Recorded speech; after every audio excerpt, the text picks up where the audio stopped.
Bless you.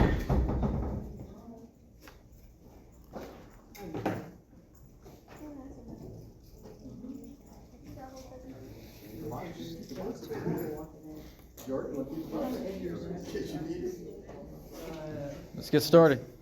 You're right. That's a good idea. Let's get started.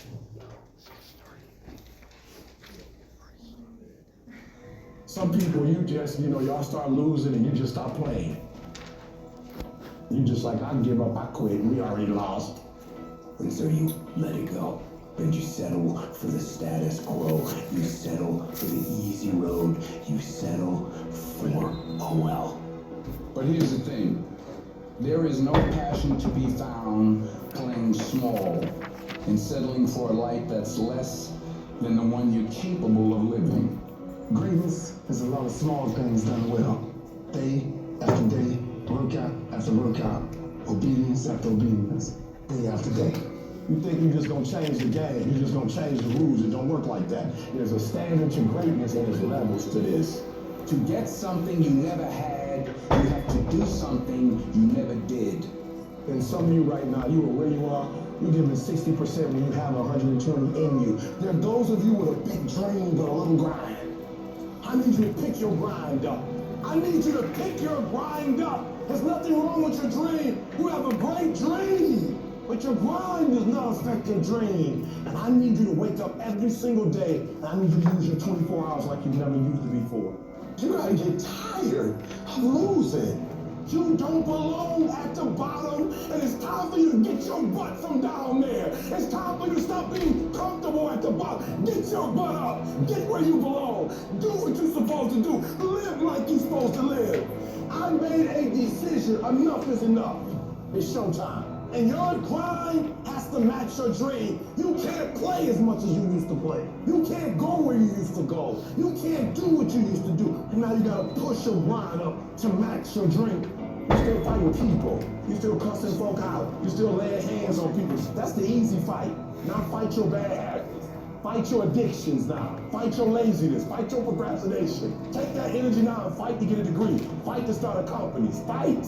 Use that energy for something positive. And so while you're talking about your haters, it ain't your haters that's stopping you. It's you that's stopping you. You gotta go get it. It might take you more than 6 months. It might take you more than a year. It might take you more than 2 years. I don't care how long it takes. I don't care the sacrifice. You put in too many hours. You made too many phone calls. You put in too much money. You invested too much time to quit now. You've given too much. You should have quit last year. You should have quit 2 years ago. You've come too far to give up. The only thing you can do right now is go all in. You gotta create the type of scenario that if it doesn't work, you lose everything. And because you cannot lose everything, you gotta make it happen. Put yourself in a position where you can't retreat, where it's do or die, sink or swim. Here's what you'll find out. You'll develop incredible swimming skill. You'll find yourself stroking unlike you've ever seen before.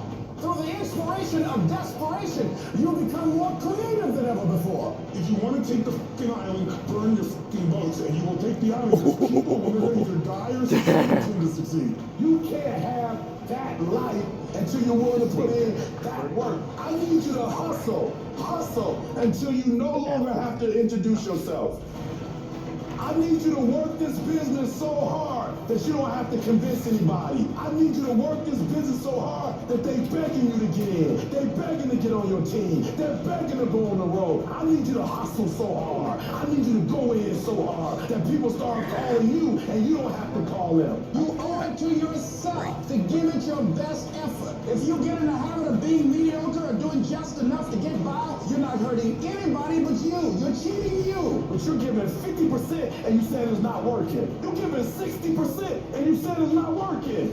Weak people who lose, they have that happen to them. They say, well, I tried, I did my best, it It was this guy's fault. It was my boss's fault. And they make all these excuses. And winners do not do that at all. They get punched in the face. They sit down for a second and they say, "F that." And they get back up and they keep going. I choose to perceive the difficult days as a test that has showed up to reinforce the belief that I have in myself, to reinforce what I know about myself.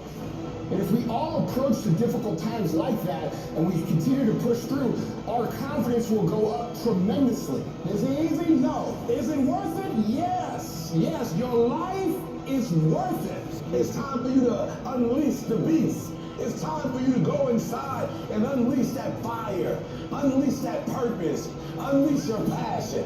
You gotta make a commitment that you'll never ever give 60%. You'll never ever give 70%. From this day forward, you give it 120%. 120%. That's my standard of excellence, my standard of greatness. 120 is being better and bigger and bolder, going further and faster, setting goals and shattering goals. 120 is giving my all. 120 to the day I die. Good morning, everybody. Good morning, Mr. Jones. Juice of dose of motivation. You guys ready? Things going? Let's feel motivated. Feel the charge. You guys give 60%? Give more than 60%? I hope you do. Whatever you're doing, I hope. Technically, you can't give 120%. That's not like scientifically possible. But the whole thing about giving 100% means giving everything you can and then finding a way to give a little bit more. So I get the whole thing. Yeah. Sometimes when I work with some teenagers, I actually have them grade themselves on the effort in various areas of their life. I go, tell me, what percentage of effort have you put into, let's say if they're on the swim team, how much effort have you put into your grades? How much effort have you put into doing what your mother asked you to do? Because I want them to see and realize that they could be doing a lot more. And you put a lot more effort. And that's why we started that video. That's why we use that video to kick off today's class. So everybody doing okay? All is well, sir. All's well, okay, let's get into it. Today we're going to continue with chapter 6, memory. We're going to focus on the different types of memories. I know that sounds weird, but it's really about how some memories are classified. That's what it's really about. And I'm also going to show the video that I mentioned Tuesday about the woman who remembers everything. Her name is Jill Price, and she doesn't forget. And once again, we'll go back to how many of you would like that ability to remember every single thing. But there are a lot of things that we'd have to go back. I say, man, what happened? Like, what happened in 8th grade? And what happened in high school? What happened to that? How come me and that girl didn't date? Like, I don't remember. I don't know why we didn't date. I don't know, but I would like to remember. So yeah, we'll be looking at her video. I'm going to say the other announcements to the end to make sure everybody hears them because people all don't arrive at the same time. Any questions about anything? I will say this now. A week from today is exam number 2. Say something like that. A week from today. Next Thursday. Exam 2, covering chapters 5, chapter 5, learning, chapter 6, memory. Which means on Tuesday, we're going to do a review activity, which will consist of half the exam. So if you can be here on Tuesday, highly recommend it. All right. Now, before we get to the video, I'm going to show it in a moment. I kind of want to get into a little bit of where we left off. Because I didn't really discuss it, but for those of you who were here, most of you should have already wrote this down if you were here, because this is where we left off. Explicit memory and implicit memory. Explicit memory and implicit memory. Now, everybody wrote that down, right? Okay, great. So let's talk about these two different types of memories, or these two different classifications for memory. Intentional or Explicit memory. conscious The definition here is recollection. intentional or conscious recollection of information. facts and experiences we know and declare.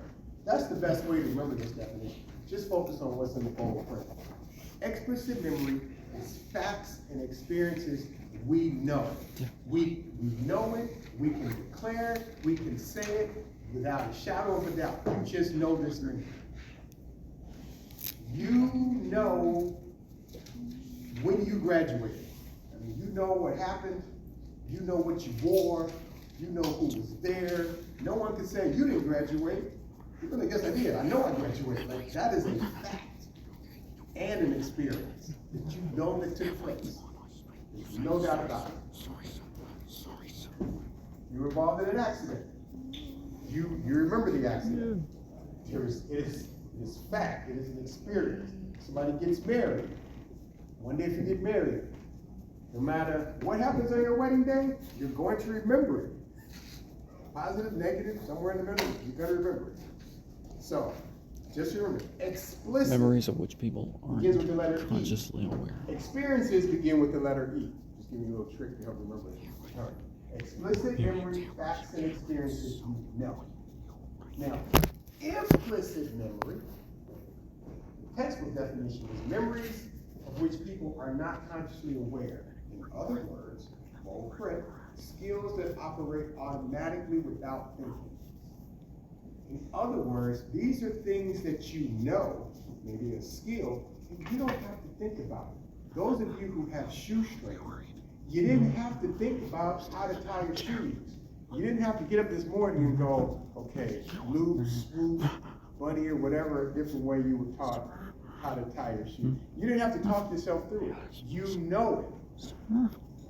You don't have to think about it. You've been driving long enough. You didn't have to think about how to drive here. You just know it. You just do it. Yeah. There's certain things that once you know how to do them, once you know how to ride a bike, and you're comfortable doing it, it's automatic. It's a skill. You don't have to think, okay, I have to make sure I hold the steering of the bike like this, and I have to get enough speed to pedal so that no, you don't have to think about it. Charisma, Those are exposure implicit to a word or memories. concept. Things that you know without having to think about it. I would imagine, well, if a car was speeding your way, you're walking across the street, you know to probably get out the way unless you get frozen in fear. Buttoning up your shirt, just something basic. You don't have to, how do I button up this shirt? You know, Called a prime. so that's the difference between the two. Any questions about implicit and explicit memory? Later makes it Explicit easier to recall gives you related better detail. experience that you know. You just know what you know. Easier. Implicit is like it's a skill that you do without having to think about it. All right. So when we look at the brain, I'm not really into too much of the brain stuff, but we break it out into three parts. The frontal lobe, which is what's in front, which is hippocampus. That's where the explicit memories lie. So here's what they're literally saying, certain memories hang out in certain parts of your brain. So in the front part, that's where the explicit, the memories, the things that you know, that's where they are. Now in the cerebellum and the basal ganglia, that's where the implicit memories are. That's where the things you know, the skills that you just know without thinking about it. And then the amygdala, which is emotionally related, that's like inside the brain. So that's emotionally related memories. Those are memories that you have because there's something emotional that connects those memories to you. Like if you found out something, I don't know, when your baby brother was born. Now you have an emotional memory, and that's where that would be stored. Okay? But you won't have to know that on the test, but that's just a breakdown of it. All right. I'm going to let you go ahead and write this down, but we're going to start the movie, and then we're going to come back to these other two. This is another classification of type of memory, flashbulb memories, and then we're going to talk about source amnesia. Memories of a specific, important, or surprising, emotionally significant event that are recalled easily and with vivid imagery.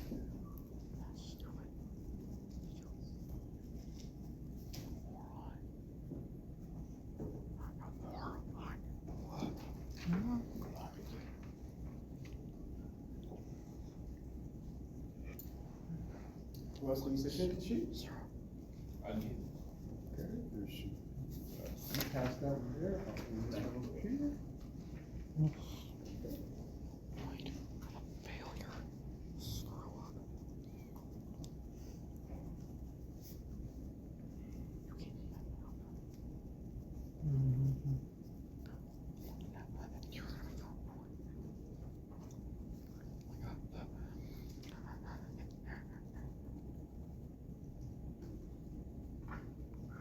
I'm sorry. Please.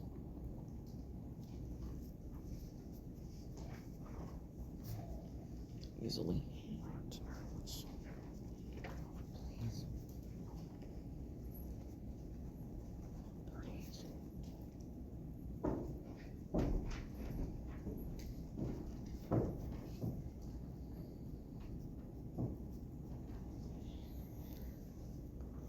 These memories represent a snapshot of the event. Didn't think so.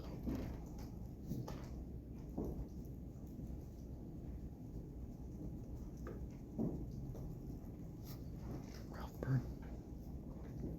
Ryan's best friend.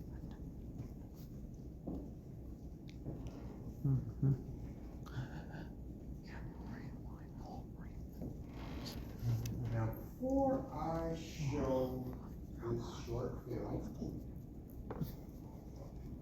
really video's not film. But as I said before too, sometimes there is usually one question regarding a video that I show in class that will be on the test. I want to do a survey again. This woman, Jill Price, as I mentioned, she remembers everything. Everything. How?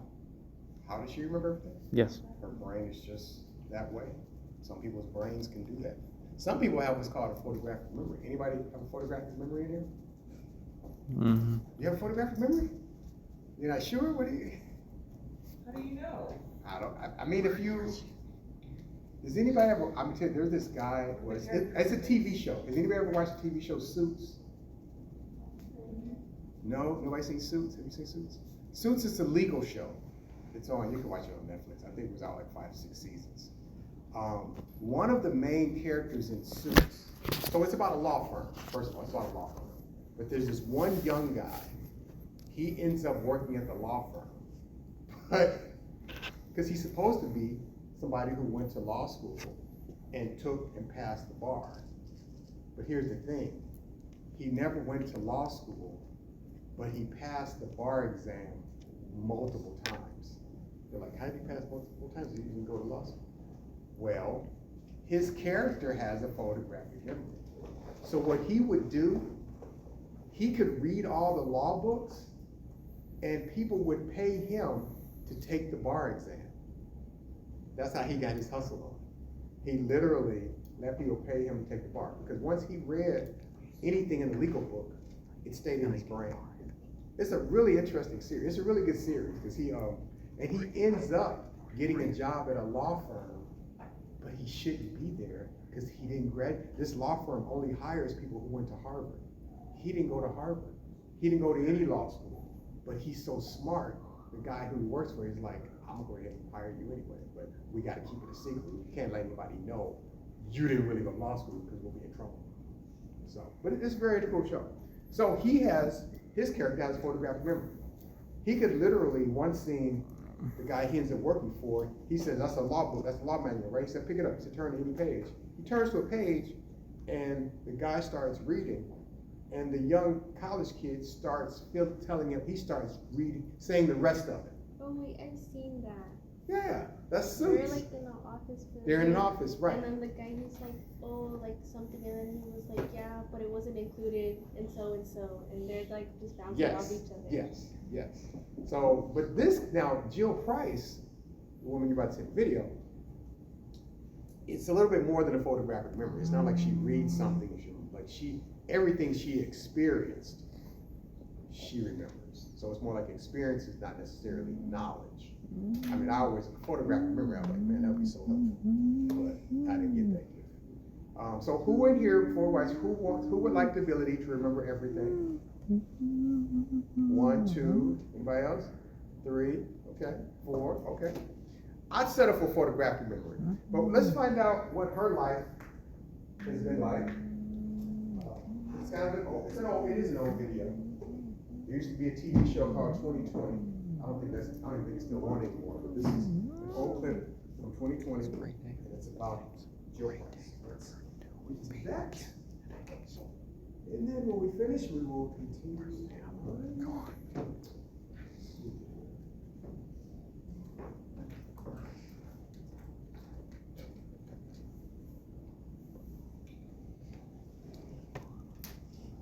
Buddy BC. Scientists are still mystified by how we retrieve our memories. Each one of us has about 500 trillion synapses in our brain. If we could access all of them, it would be like having an entire Library of Congress in your head. So, could solving the mystery of Jill Price and her memory turn us all into a living library? Once again, Diane Sawyer. As we now know, Jill Price has a unique brain that can, in effect, relive her life day by day, including watching the TV shows she loved. I tested her memory with random clips. This is All in the Family. Can she guess which episode from a few seconds? You went up, please.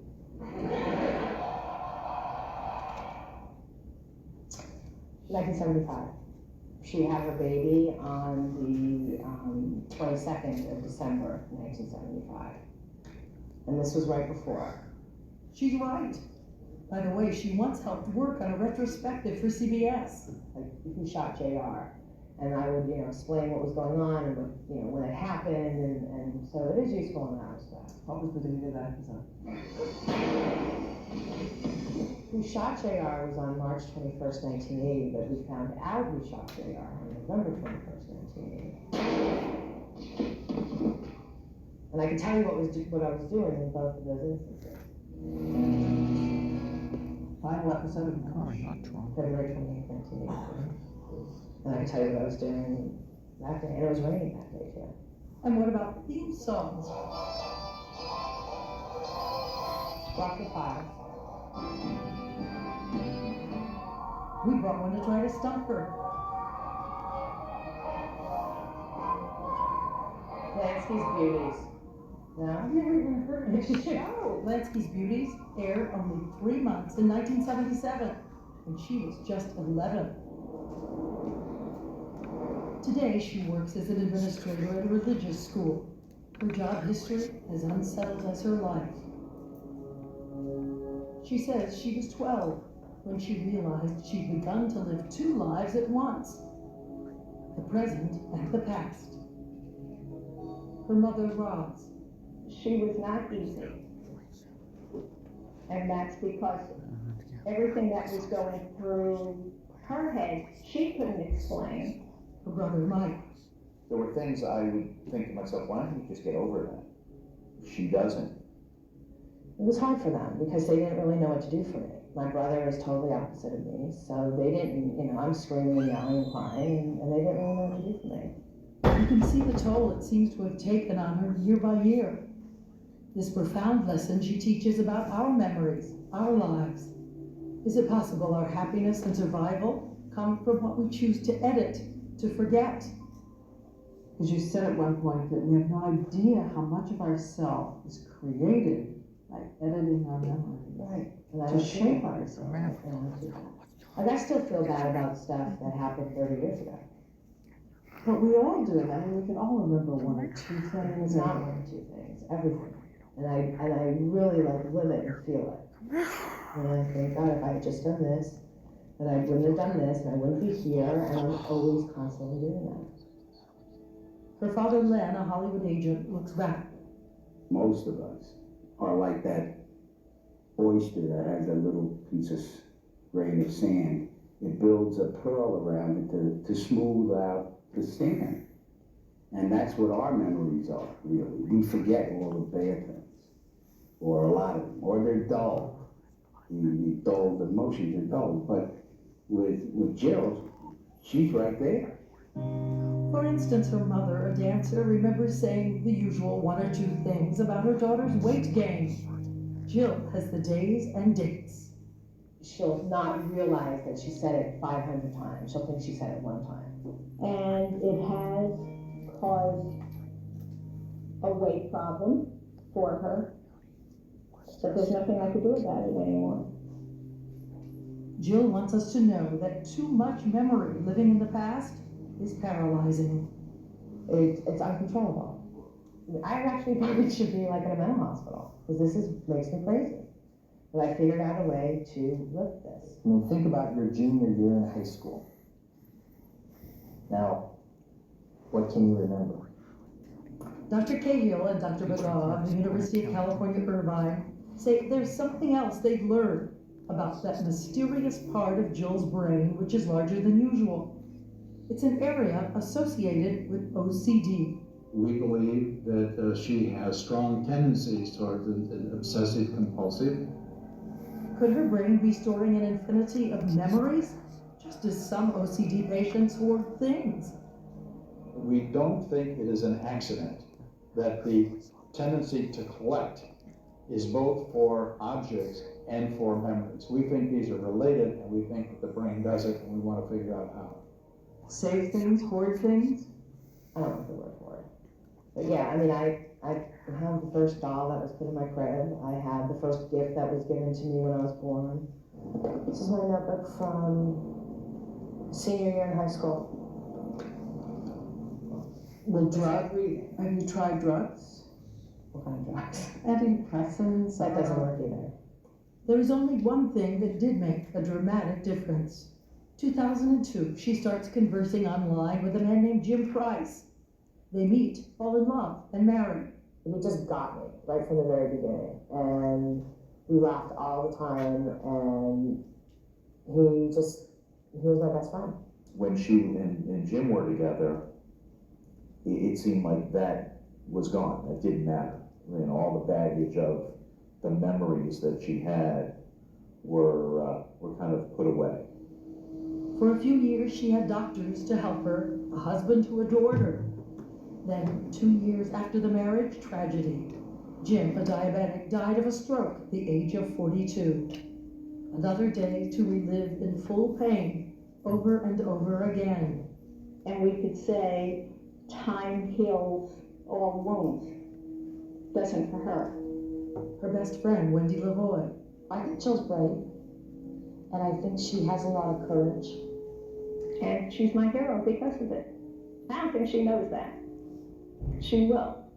Before we go, she brings something for me, an article from almost 40 years ago. I was in my 20s. I've never read all of this. Oh my gosh. Oh, you were the White House. I was forgetting the White House. In her book, The Woman Who Can't Forget, she says she's trying to learn to live forward, inspired by her husband, learning to laugh at her difficult gift. What's so great about Jill is Jill will call me on any given day and she'll say, Wendy, do you remember what we did 20 years ago today? You're kidding, Jill. I don't remember what I had for lunch today. Little cerebellum. At the same time, the doctors hope she'll help unlock the secrets of Alzheimer's, of genius, and the way all of us remember. I don't want to go too crazy here, but it could revolutionize is maybe too big of a word. It could profoundly influence how we think the brain stores memories. All right, I'm going to do one more. I'm going to do one more. Shakespeare in Love wins 7 Oscars. March 21st, 1999. Well, I told you, I surrendered. Jill Price told Diane Sawyer she decided to share her story because of the memory of seeing a confused woman in a bank dressed in a bathrobe, clearly suffering from Alzheimer's. Jill thought, how can I have so many memories while hers erode? She hopes her new book, The Woman Who Can't Forget, out just this week, will help others. And you can read an excerpt at abcnews.com. We'll be right back. All right. There we go. I got a question. Is that lady still alive? I'm pretty sure she is. Let's hope so. I'm pretty sure she is. Now, what's interesting, so you saw her condition, you saw how that's affected her, her family. She's not the only one. There are other people who have her condition, and not everybody feels the same way. For some people, it's been a positive experience. Let me give you an example. I'm not going to show the video, but I'm just going to show you. This is another video about another woman. This woman actually used to be an actress. Let me see if I can. This is her. Her name is Mary Lou Henner. She used to be in a TV show called, this is her. She used to be in a TV show called Taxi. This is the quickest way to clear out back stuck in poop. day. The number one food for That's the show Taxi. She used to be on. I thought I'd see just how far back Mary Lou's memory goes. Well, then by all means, just come to my party. This is her. She has the same ability as Jill Price, but she embraced her ability, and it didn't cause her to go through depression or grief or loss. Like if you want to see her story, it's here too. Like it's on YouTube as well. So it's interesting how she didn't have to go through. But I will say, I mean, if you remember everything like it was yesterday, if you lose a loved one, like she lost her husband, pain is going to feel the same today as it does 5 years from now. That's kind of important, at least in her case, in Jill Price's case. This other woman, who knows? So, who still wants that ability now? Remembering everything? Still good? So, all right. Now, and they also in the video, they mentioned by studying her brain, they hope they can help with people who have Alzheimer's.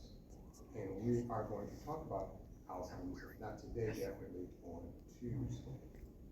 Meanwhile, let's get back to the last two things you wrote down. Any questions or anything? Does it matter what that person's called? Pardon me? Does it matter what that person's called? Her name is Jill Price. I think there's a question that says Jill Price. I think there's a question in test that says something about what was Jill Price's issue or whatever. It was something. And of course, you got multiple choice. I don't remember exactly. I think the question exists. So, all right. It's always 40. 40 questions, multiple choice. These vocabulary words will be on the test? Yes, sure will. Flashbulb memories. What are those? Well, according to your textbook, those are memories of a specific, important, or surprisingly emotionally significant event that are recalled easily and with vivid imagery. They call it a flashbulb memory because it's like remembering a picture. Now, I know I'm the oldest one in this room. Does anybody know what a flashbulb is? Y'all making me feel so old. Where's my cane? Okay. Is it one of those light bulbs that are photographed? It's a light, it is a bulb. And what do you think they use? How was it used? You know? Flashlight? I said flash bulb. Oh, cameras. Camera flash. Okay. Here you go. It goes with the camera. Okay, so every time y'all talk, y'all make me feel old. Okay, so back in the day, let's go way back to the Wild West. If they took a picture, maybe you've seen it in a movie, they go under a hood and the person will be holding a little thing and go poof, and they'll take a picture that provided light. Now, over time, we continue to use flashes to take pictures. They became flashbulbs. So back in the 1960s, you would take a little tube and you would put it into like this little cylinder, and you take your picture and it would pop it out, and then you put a new bulb in, and then these were called flash bulbs. I know I'm talking another language. I know I'm old. I know. Thanks for reminding me. Okay. So, because see, cameras now, you guys have, even on your phone, you have a built-in flash. So you don't have to put a bulb in to take a picture. Some 35 millimeter cameras, they would attach a flash thing on a cartridge on top to take pictures. But once again, we're in the 21st century, so that's not necessary. So the term flashbulb memory, they came up with that term because they say it's remembering a memory like you just took a picture or a snapshot. That's what it means. So say, for example, you're dealing with flashbulb, like I said, and it's usually a surprisingly emotional or significant event that's really vivid. So say, for example, most of you might not have been alive or you were really young. There are people who can, there's a picture in their head of when the first plane hit the building on 9/11. It's an image, they can see that picture just like it was yesterday. That becomes a flashbulb memory. That's a significant event. I'm sure it was an emotional event, and they can always recall it and remember it. Some of you have flashbulb memories. Maybe not as tragic as 9/11, hopefully not, but there's somebody who you really liked, y'all went out, and the first time you kissed them, you will never forget that. That is sealed into your brain. You know where you were, you know what time of day it was. It was like magic.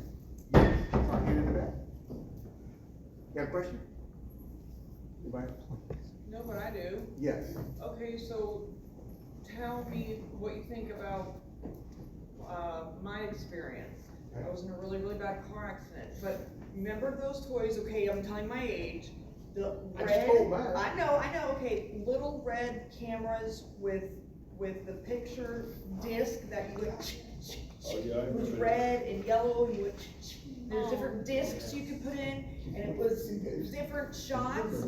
Okay, so in my accident, that's how my memory of the accident went. It was exactly like a snapshot, like of me colliding, and then the man running over, and then it would go black, and then him like getting his fire extinguisher, and then I went black, and it was like snapshots, and then him going to get his knife to cut my seatbelt, kind of a thing, like snapshots. But so I remember the whole thing, but it was just like that. You have so tell me what that is. You have just defined flashbulb memories. Okay. Remember, it's an emotionally significant event. That was emotionally significant. You're in an accident. Yeah, absolutely. And so you're doing flashbulb memories. So those are just a snapshot. You remember the pictures instead of long running video. Yeah. I mean, we gotta do both. We gotta have long running video, then we also have the snapshots. Well, I'm pretty sure that some things were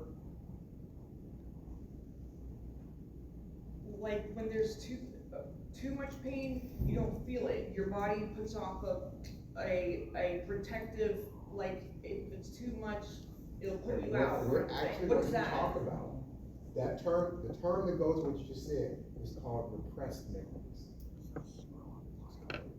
Repressed memory. We're going to talk about that, and that's going to be a definition you need to write down. Because a repressed memory is our brain trying to help us to cope. And sometimes to help us to cope, the brain might be saying, you know what? They don't need to remember all that. Well, I mean, like, I really fucked up my arm, but I didn't feel it. And I think my organism body shut off the feeling for it because it was too much to handle, so I just didn't feel it. So, I mean, I went through the same thing. You went through the same thing? Yeah. Tell me. My arm still messed up. Yeah, how It happened like 2 years ago. I had an accident the same way. Yeah, and I couldn't feel nothing. Which is probably for the best. Yeah. I mean, I'm just saying. Yeah, I couldn't feel nothing. That's a good thing. What do you When think it about? happened, yeah, when it happened, I couldn't feel anything at all. But I don't know. I just remember waking up in a helicopter. You got air. Yeah, I had to get airlifted. Wow. Yeah, I woke up in the helicopter, and I just remember them saying it's a miracle. And then I woke up on the bed. Next thing you're in the hospital? Yeah, next thing you know, I'm in the hospital. Yeah, because you were blacking out, I'm sure. Yeah. Yeah, that's the other thing. Sometimes the body will shut itself down and black out, so another way to ensure you don't experience the pain. Yeah. Yes. Is this not considered a photogenic memory though? Well, see, here's the difference. Somebody who has a photographic memory, they just remember stuff. Like, this is specifically tied to emotional stuff. Emotional, very emotional, traumatic. It don't have to be bad like an accident. It could be when your first child was born. Like, I remember the picture, I could see, that's the difference. These are vivid, the last phrase is vivid imagery.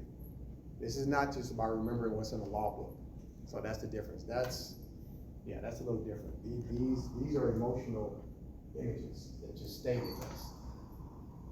Whether it's something traumatic like that or something extremely joyful. I would imagine if you won $400 million in the lottery, that would be, you remember that forever. So, now, there's also, now let's get into, I'm sure many of you have heard the term amnesia. So now we're talking about source amnesia. Source amnesia occurs when an individual has the memory for some material but can't recall where he or she encountered it. In other words, source amnesia is you know stuff and you don't know how you know it. You don't know when you learned it. You don't know who taught you. You feel like you just know it. There's some people in this room who know how to play checkers. You have no idea who taught you. Some of you do know who taught you. But some of you, you have no clue, but you still know how to play checkers. Amnesia, forgetting the source, where you learned, or how you learned, or who you learned something from. That's what source amnesia is.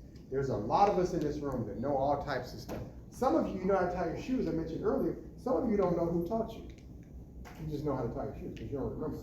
Somebody did teach you though. You didn't teach yourself how to tie your shoes, I don't think. Somebody taught you. You're like, I don't remember. Trying to think, what do I know that I don't remember who taught me?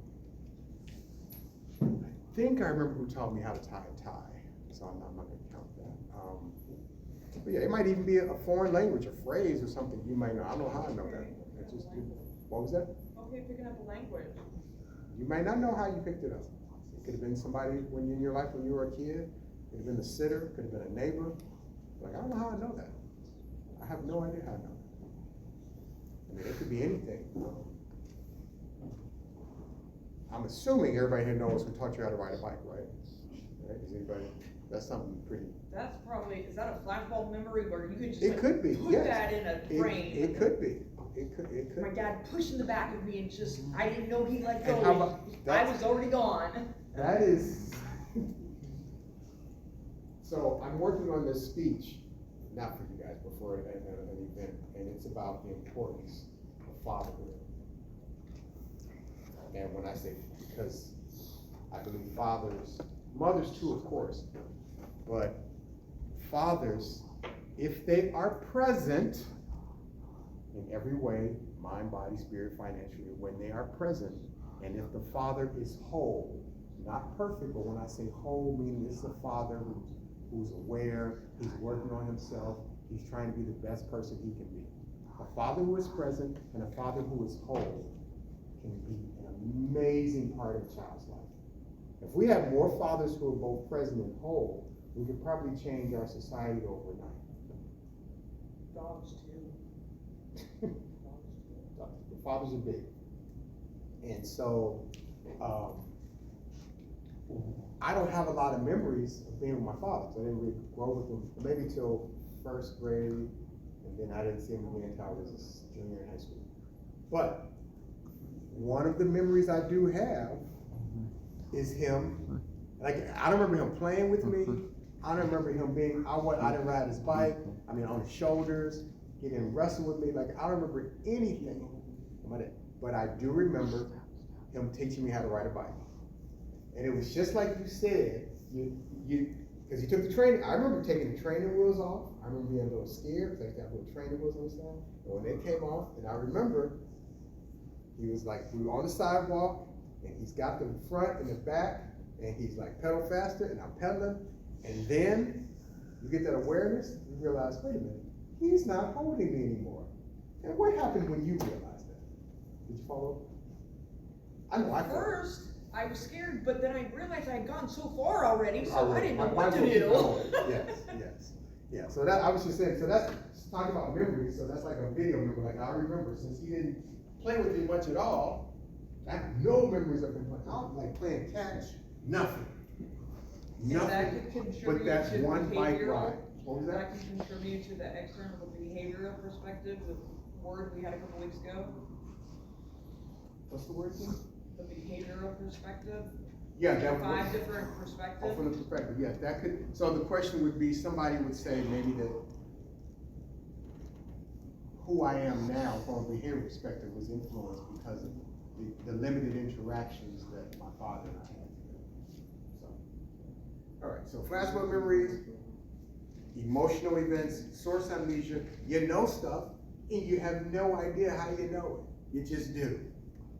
You just do.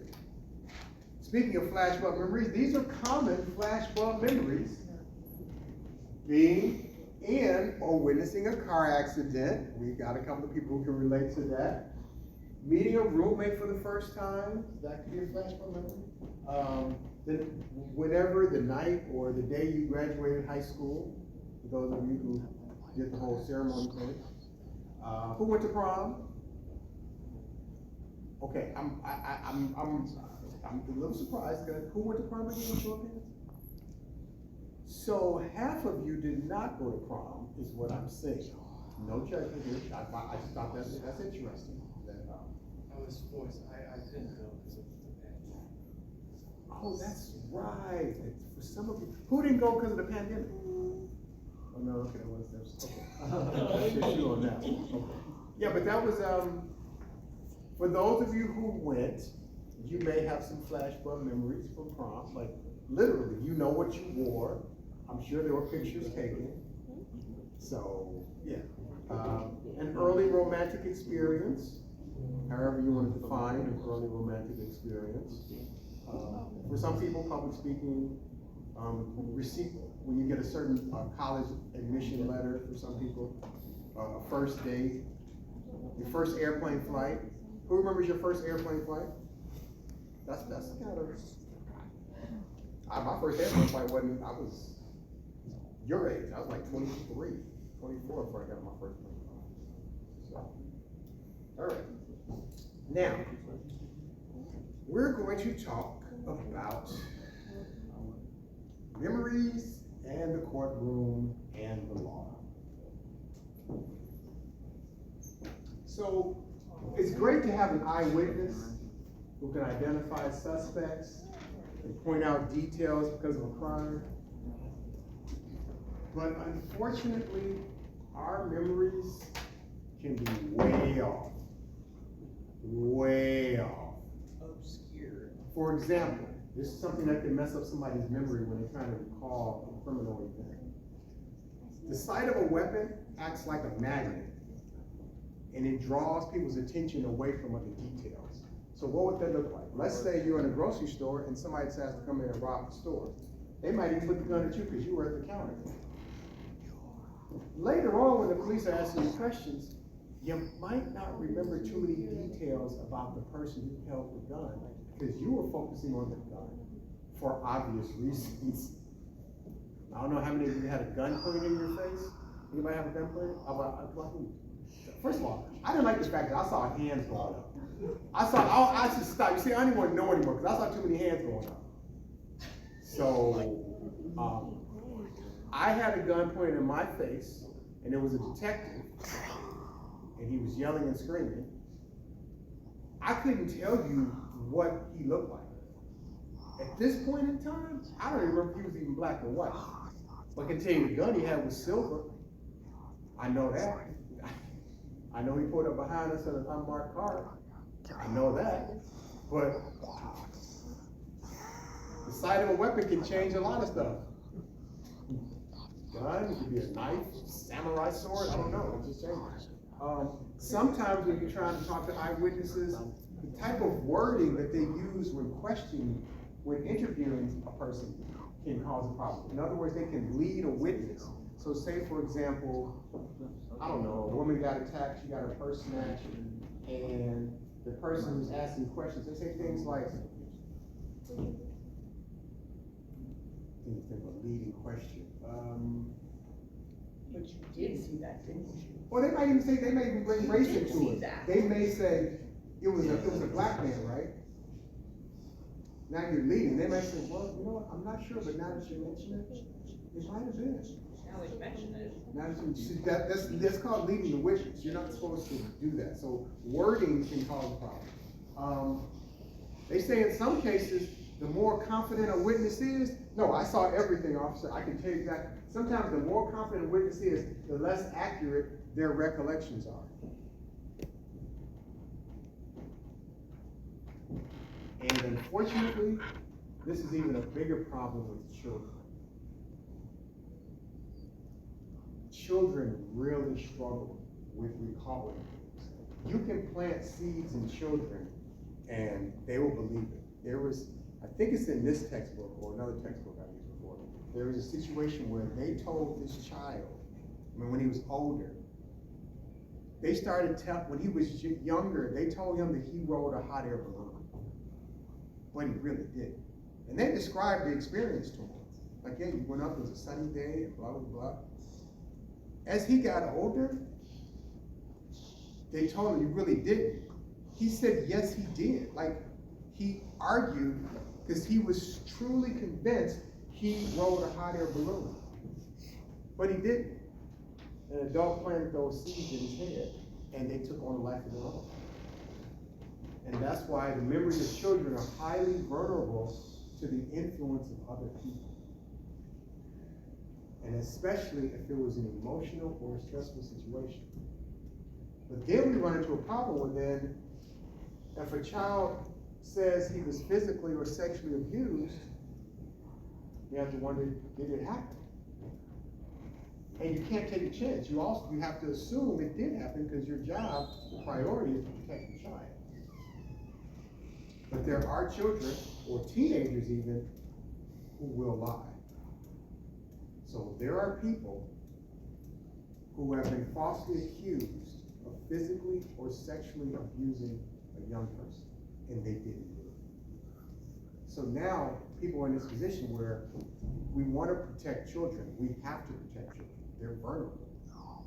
But do we want innocent people going to jail or ruining their lives for something they didn't do? If you get tagged as a sexual offender, your life is changed. You can't even live close to a school if you've been accused of sexually abusing children. And so, because of that, people have decided, important agencies have decided to try to protect abused children while also trying to protect people who might be wrongly accused, adults. And so to do that, they've come up with some agreement. They're like, okay, this is what we're gonna agree with. We're gonna, no matter who's telling the truth, we're gonna agree that childhood sexual abuse happens. Clearly it happens, without a doubt. They're also willing to agree, these are things people ever, that injustice happens. Sometimes people go to jail for things they did not do. Forgetting happens, meaning sometimes people forget. There's an agreement that recovery memories are common, meaning that sometimes something traumatic happened to somebody and they don't remember it until much later in their lives, until they get older. That's a recovered memory. Those things happen. Sometimes people have to say, well, if it really happened, you really want to, I have no idea about your past, and I'm not trying to trigger anybody, but as a therapist, one thing that I do not like to do, but I have to do it because I have to protect the child, is make a DFACS report. I have made so many DFACS reports. I mean, I used to make more when most of my clients were, at one point, most of my life, my first 10 years as a therapist, most of my clients were teens and children and families.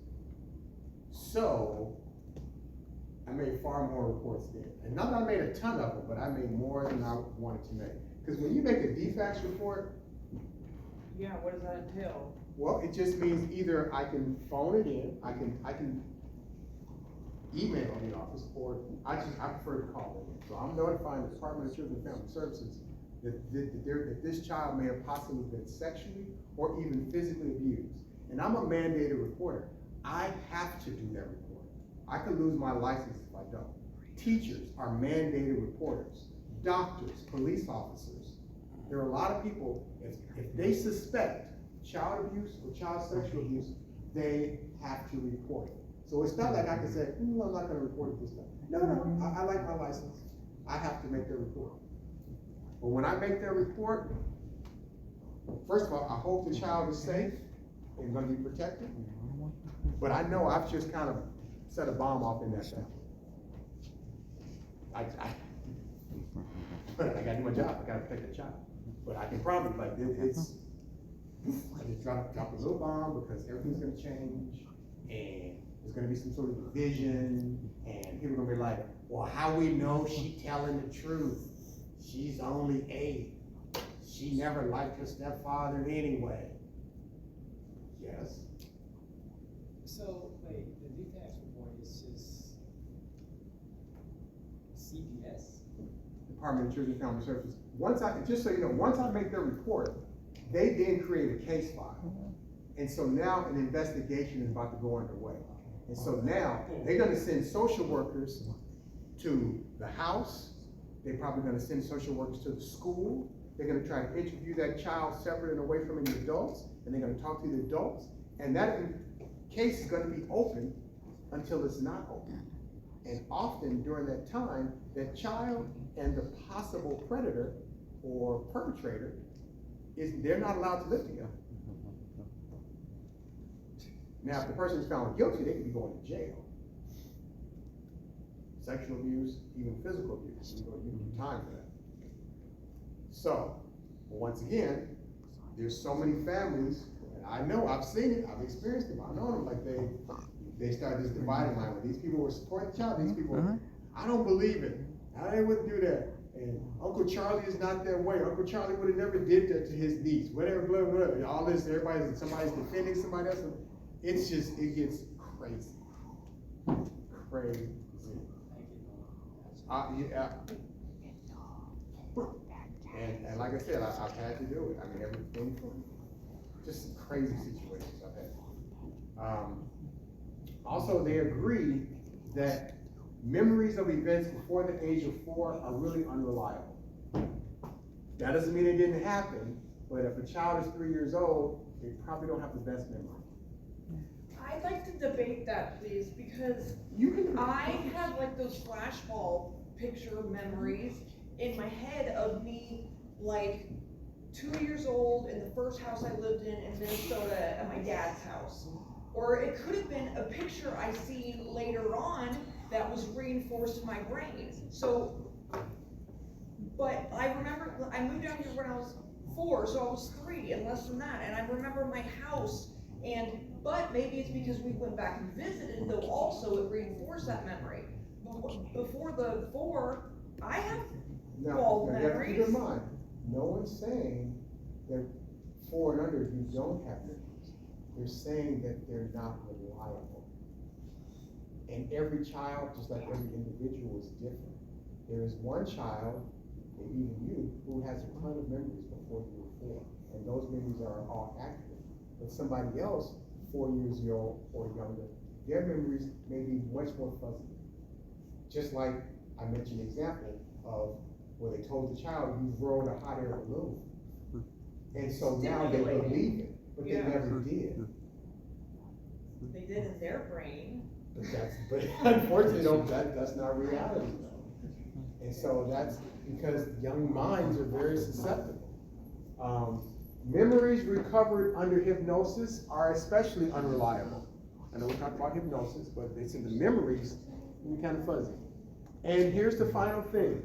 Memories, whether they're real or whether they're false, they can still be emotionally upsetting. It don't matter, because if a child or a person thinks it really happened, you can't ignore those feelings. So that's what everybody has pretty much agreed upon. Now, here's what we were just talking about a few minutes ago. Repressed memories. Everybody's writing it down. Is there anybody else who has not signed the attendance sheet? Apparent recollections.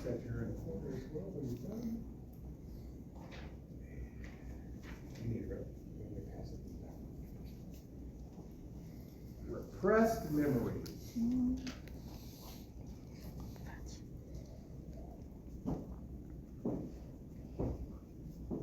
That are initially so shocking.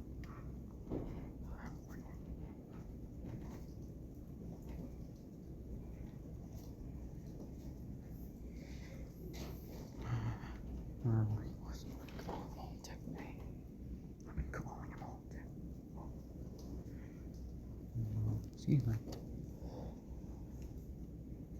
Let's go, let's go, let's go. Okay. I'm trying.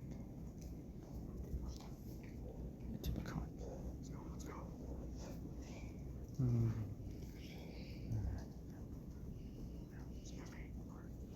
Excuse me.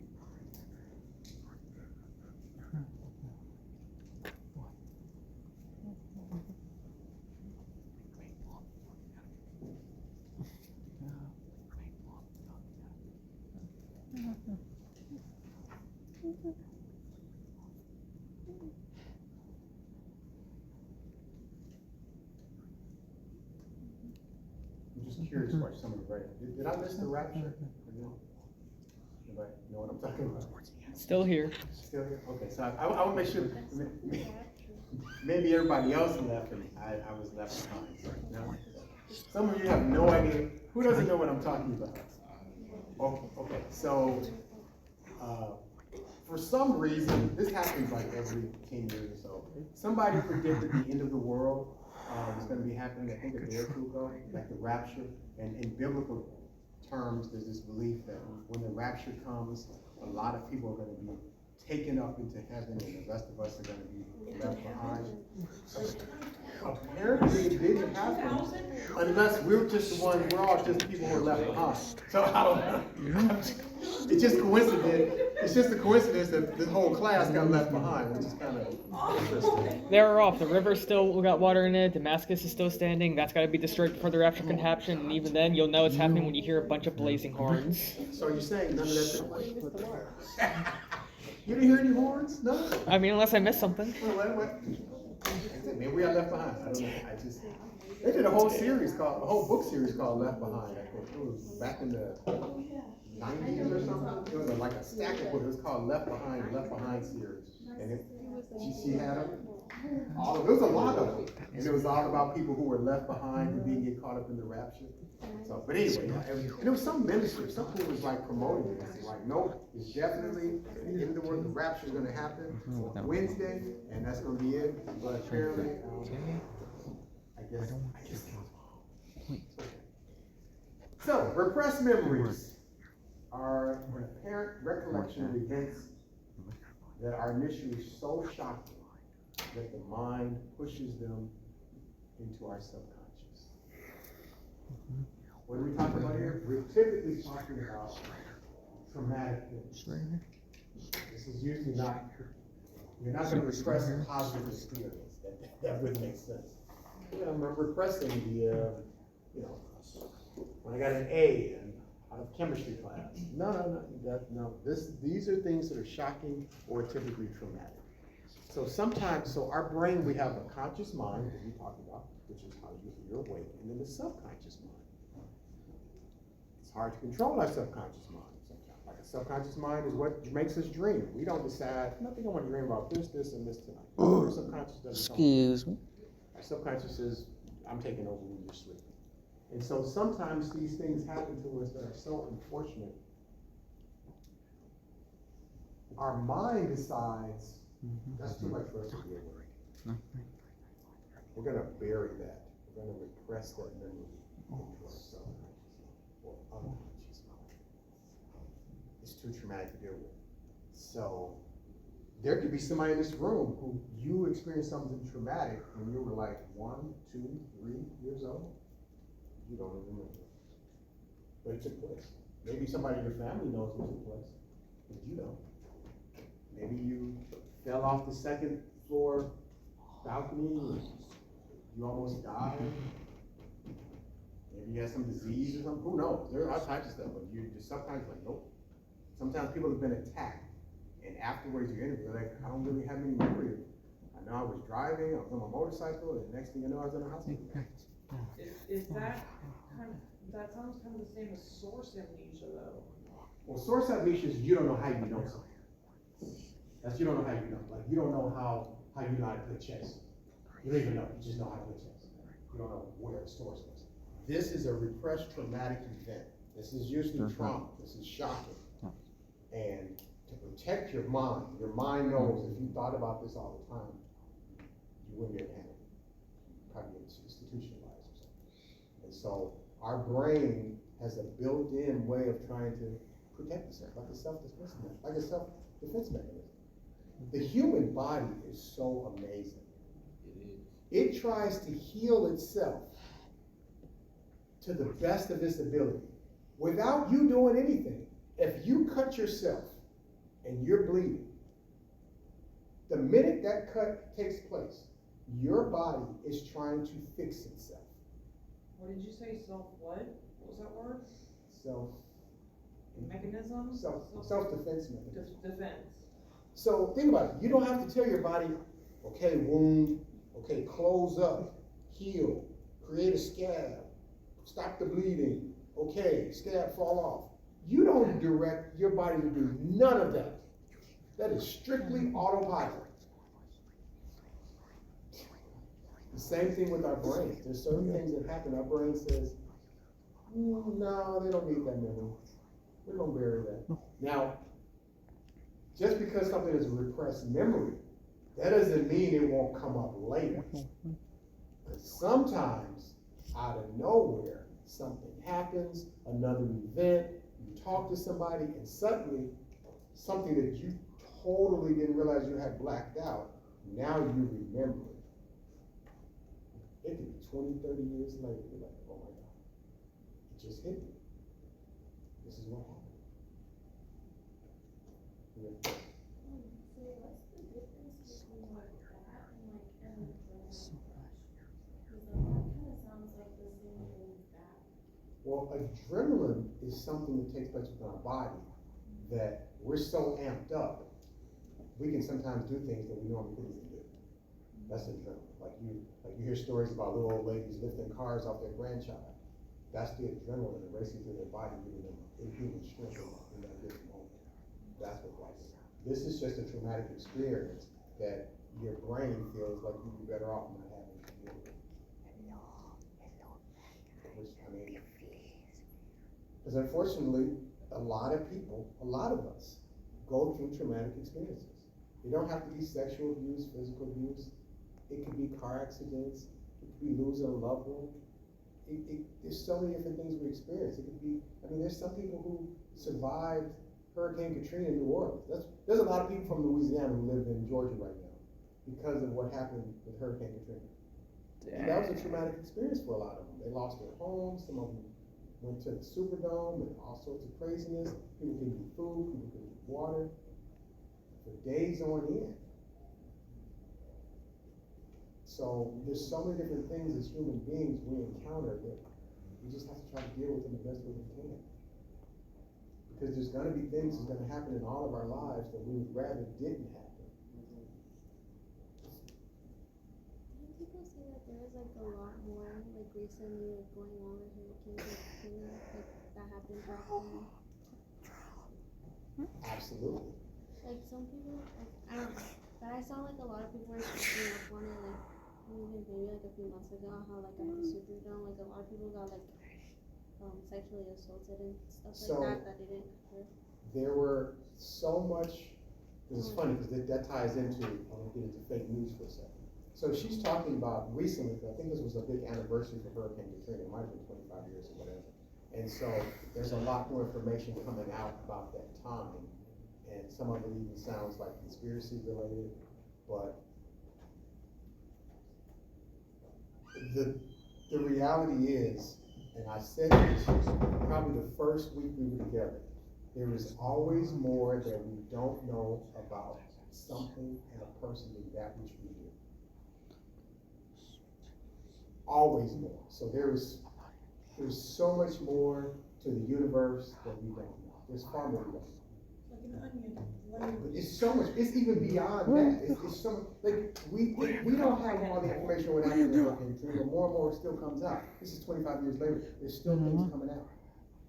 The whole Charlie Kirk, to do current news, there is no way anybody in this room has all the information about truly what happened. Absolutely not. It is not. There's so much information where it appears to be a lot more than just some random kid got on a roof and shot him. So much more.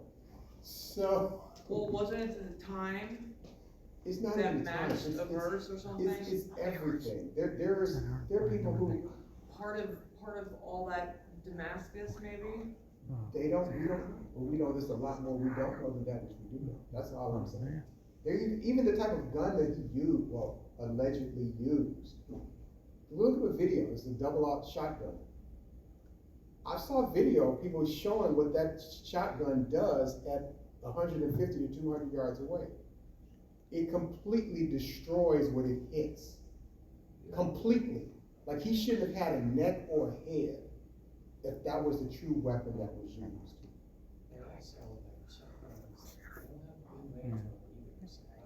This one has good range because that's what this has a scope.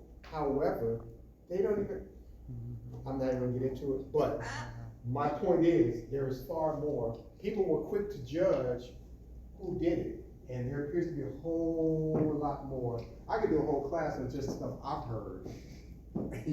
I could do a whole, and you'd be like, oh wow, oh wow, oh. Is that the class after the class? No, I'm gonna, there you go, Right. class after the class. But yeah, Leads to there the is parking lot. so much. There is a strong belief that there was some government involvement, and the reason why they did it involves Israel, and it just goes on. And it's really. Occam's razor. The simplest solution is more often the correct one. I don't know if I believe Occam's razor. He mentioned there's a term called Occam's razor, where it says that the simplest solution is probably. I believe the term is actually the solution that makes the least amount of assumptions tends to be the closest to being correct. Okay, that I would yes. So speaking of false memories, false memories also come into play when it comes to fake news. I know everybody likes to say, fake news, fake news, fake news. Here's what happens. People get information, they kind of go through source amnesia. They don't know where they get the information from, but they got the information, and now they take it as fact. They saw something on TikTok, they saw something on Facebook, they heard something, and you ask them, well, who told you that? I don't know, I just heard it. Yeah, but where'd you hear from? I don't like doing comments on social media, like people on Facebook, news comes up. Every once in a while, though, somebody will say something that'll be so, to me, kind of ignorant a little bit. And I'll just be like, I gotta say something. I gotta say something. So just this morning, somebody was talking about, it was an article about, somebody was talking about how tariffs really hurt us. And somebody else said, no, tariffs are great. They're and all I said was, please, can you give me some research that shows that? That's all I said. Give me the research that says tariffs are beneficial. That's all I ask. I'm not debating nobody. I don't really like debating. But I'm willing to learn if you show me some data, some hardcore data. Because right now, a lot of things are costing more since the tariffs have went into effect. And a lot of people, a lot of farmers are getting screwed because of the tariffs. So, but if they're beneficial, show me the information. But that's what I'm saying. So that's what this is talking about, fake news. We get information and we can't even recall the source. That's why I text the person, just show me the information. I said, cite your source. I literally said, cite your source. Maybe he's right. Maybe some other country imported and raised their tariffs and the country benefited. Then just give me the articles and I'll gladly take a look. I'm open. So there's that. All right. So there's a few more things to finish up on this chapter, which we're going to do on Tuesday. We're also on Tuesday going to do our review activity. What chapters are this now? Right. Today. Today is chapter 5. I'm sorry. This is chapter 6. Memory. The test is going to be on chapter 6 and chapter 5, which is learning.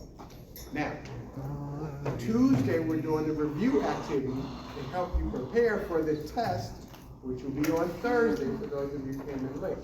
Exam 2 is Thursday, yes. Because I know some of the,